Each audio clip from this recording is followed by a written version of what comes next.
Olá, pessoal! Meu nome é Mário Frigeri, sou poeta e escritor e estou convidando vocês para os meus momentos de poesia no YouTube e Facebook. Serão mais de 900 poemas e mensagens meus e de outros poetas interpretados com muito carinho para iluminar o seu coração. Venham comigo! Você morreu, e agora? Caros amigos internautas, a experiência de quase morte, ou EQM, ocorre quando o paciente fica aparentemente morto por um tempo razoável, mas logo em seguida retorna à vida. A literatura espírita está bem provida de fatos relativos à EQM e apta a derramar esclarecedora luz sobre o fenômeno, demonstrando a naturalidade e universalidade de sua ocorrência. A imortalidade da alma é uma realidade tão simples e evidente que soa quase infantil a ouvidos menos afeitos ao tema, a fala de que o outro lado da vida é apenas a vida do outro lado. O que vai nos acontecer na hora da morte ou logo após a morte? Muitas coisas. Milhares de casos de morte ou desencarnação já foram estudados por cientistas e pesquisadores do mundo inteiro, alguns ateus, outros racionalistas ou crentes.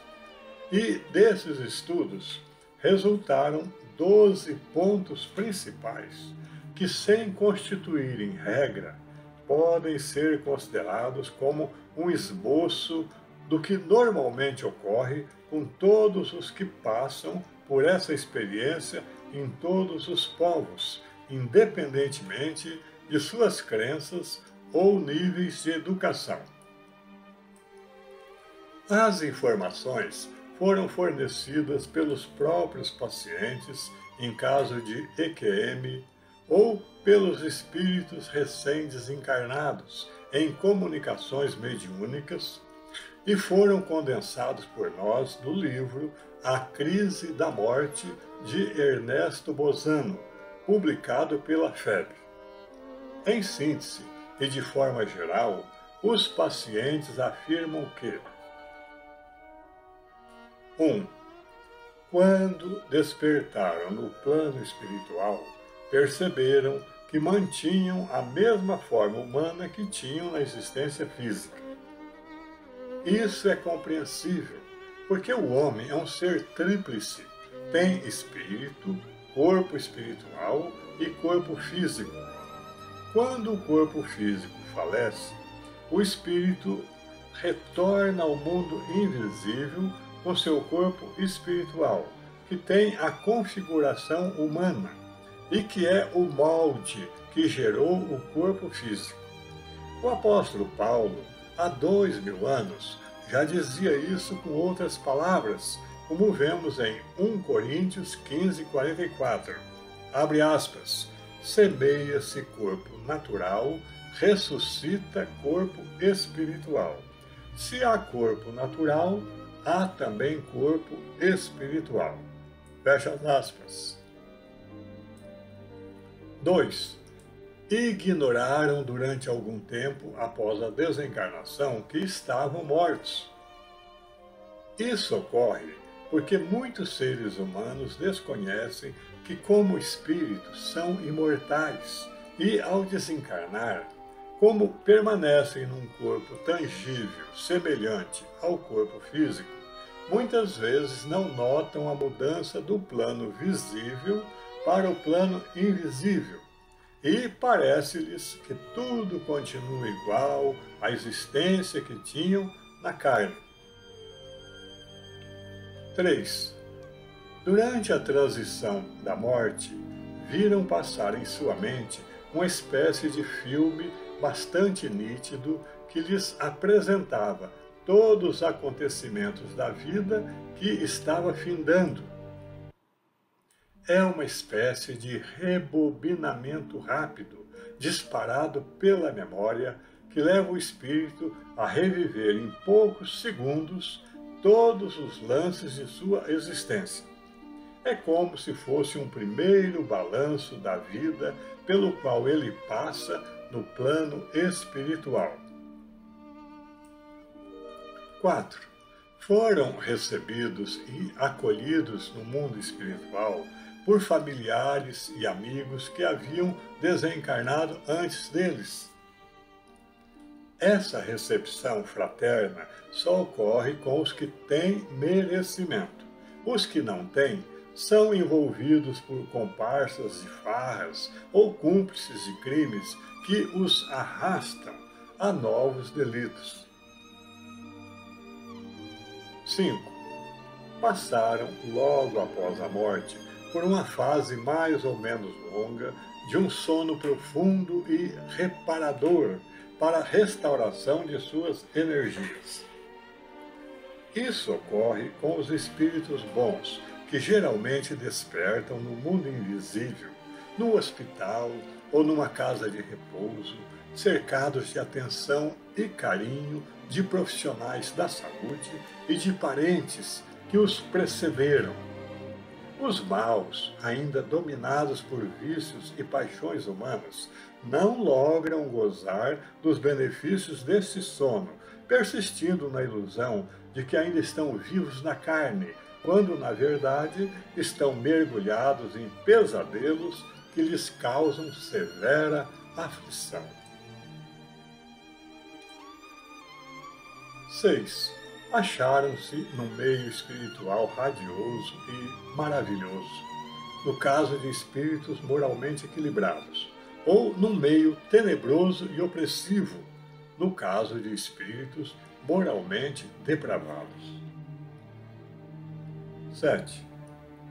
Puderam reconhecer que o mundo espiritual era um mundo novo, porém objetivo, palpável e real, como se fosse uma cópia espiritualizada do meio terrestre. E na verdade assim é. O que muda é o modo de apresentação da energia cósmica, condensada no plano físico e fluídica no plano espiritual. 8. Que isso era devido ao fato de que, no mundo espiritual, o pensamento constitui uma força criadora, por meio da qual o espírito pode reproduzir em torno de si, pela energia da mente, o mundo de suas recordações. Isso no que tange às coisas pessoais. Quando tratar-se de obras complexas e importantes, como por exemplo a construção com substância fluídica de um santuário ou de uma cidade, a tarefa é confiada a grupos de espíritos especializados. 9. Que os espíritos conversam por meio de transmissão do pensamento, embora alguns recém-chegados julguem conversar empregando a palavra. O que é natural também, porque as limitações a que o espírito foi submetido durante muitos anos na carne, sob o jugo dos 5 sentidos, são difíceis de se desfazer a curto prazo quando retornam à pátria de origem. É a aplicação do ditado popular: o uso do cachimbo faz a boca torta. 10. Que, graças à faculdade da visão espiritual, podiam enxergar através dos objetos, percebendo-os em sua essência por todos os lados, tanto por dentro quanto por fora. Na hierarquia das coisas universais, o superior sempre abrange e domina o inferior, não constituindo as coisas materiais nenhum obstáculo à visão ou ação do espírito regularmente evoluído. 11. que os espíritos podem transportar-se de um lugar para outro, por mais distante que seja, pelo simples ato de sua vontade, usando a faculdade da volitação, que é o poder de transportar-se pelo espaço por seus próprios meios. Sendo o espírito imponderável e possuindo o poder magnético de atração e repulsão que rege o cosmos, fica fácil compreender seu deslocamento praticamente instantâneo para qualquer lugar. Estamos falando de seres com apreciável desenvolvimento mental e espiritual. Espíritos atrasados só conseguem caminhar e às vezes tropeçam, caem e até machucam o nariz. E, finalmente, 12. Que, graças à lei da afinidade, os que desencarnam vão automaticamente para as esferas espirituais que se identificam com seu nível moral e espiritual. E isto é justo. Os bons vão aonde querem na casa do Pai. Os maus estão submetidos, no que for necessário, ao automatismo da lei, que os mantém nos limites do meio compatível com seu nível espiritual.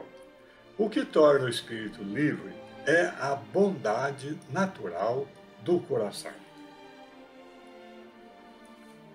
Em apoio às anotações que acabamos de falar, outras entidades comunicantes acrescentam mais 2 pontos de relevo. 1. Que os espíritos inferiores não percebem a presença dos que lhes são superiores, em virtude da variação de tonalidades vibratórias de seus corpos espirituais. E 2. Que quando o espírito se encontra em estado de desamparo e ora em busca de socorro, ouve uma voz que lhe chega por via interna e o aconselha sobre o que deve fazer.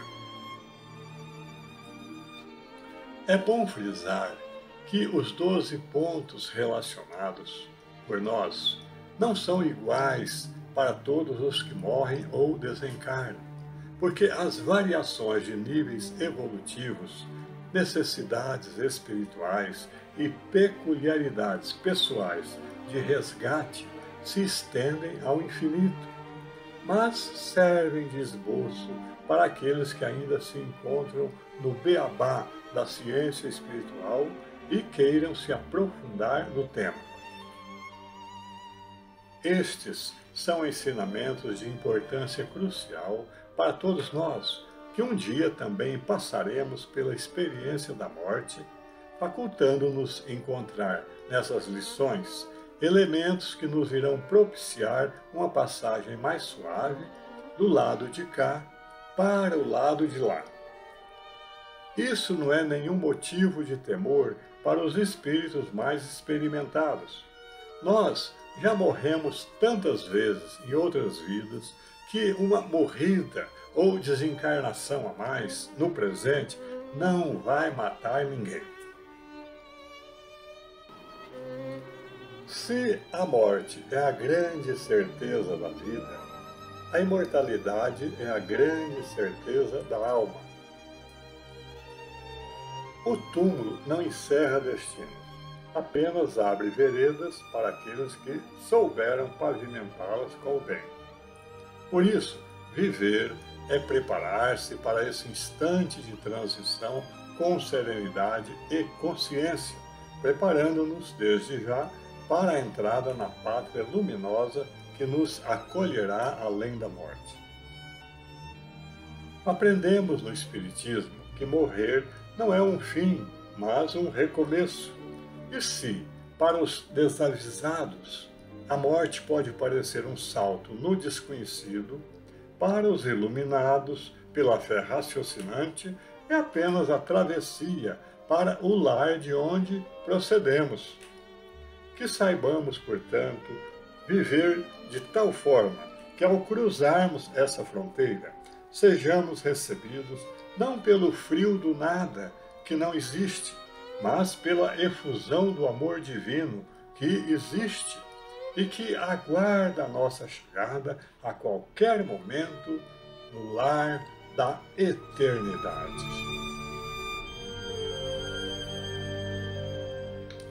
Tribunal Divino, Mário Frigério. No escrínio da alma, onde a verdade habita, ergue-se altiva a voz da consciência, que julga em nós, com divina excelência, a luz que brilha e a sombra que conflita. Não há escusa à lei que em nós habita, nem há astúcia a opor-se à onisciência, pois cada ação, gravada em sua essência, a seu autor se acredita ou debita. Ó tribunal de augusto julgamento, em que o amor rege a norma e o rito, regenerando o espírito em tormento, o qual desperta de um viver proscrito e se transforma, por fim, num portento, ao adentrar a mansão do infinito. É isso. Espero que vocês tenham gostado. Obrigado por assistir a nossos vídeos. Não se esqueçam de deixar seu like, inscrevam-se, comentem e acionem o sininho para receber em primeira mão os próximos poemas e mensagens. Um grande abraço e muita paz.